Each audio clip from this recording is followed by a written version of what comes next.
But what I would say is, particularly in the climate of, how do we say, the cost of living crisis, the cost of living generally being much more challenging, I think students and parents are being much more open-minded to the fact that there are other pathways other than university.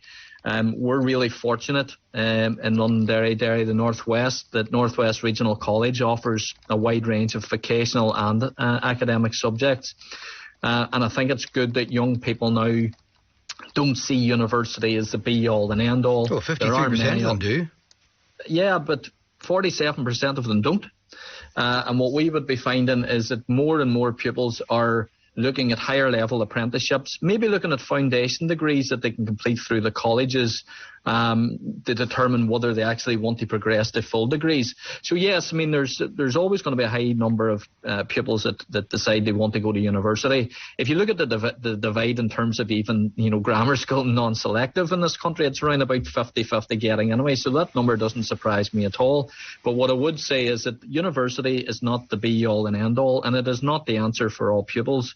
You can be incredibly successful in other ways, and I think as far as this country goes in Northern Ireland, the sooner we recognise that at the higher level, the sooner it removes this disparity between vocational careers and more academic careers. Does it benefit schools in any way to have pupils progress to university? Does it help with things like rankings? It certainly doesn't come into play in Northern Ireland. Whether it feeds into tables in GB, I'm not too sure. But the only statistics that we are ever asked to submit to the Department of Education that end up in newspaper tables anyway are 3A star to C at A level, 2A star to E. So no, we're certainly not ranked in terms of the number of pupils that want to go to university. And I think that would be an entirely unfair way of ranking schools, to be fair. Michael, are you kind of saying then that this year you're seeing more emphasis or more focus is being put around the costs that would be associated with someone going on to university than maybe would have been in previous years?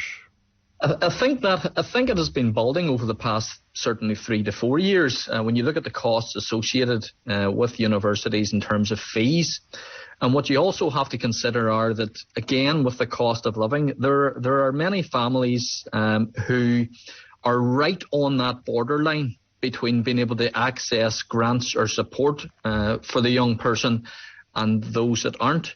And I would suggest now that the cost of university, the cost of living, is certainly make people think that there are other ways.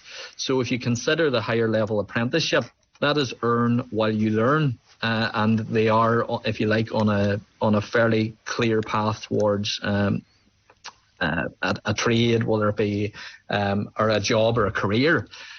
So I think people now are looking at alternatives that maybe don't saddle them with 70,000, £80,000 worth of debt with actually no guarantee of a job.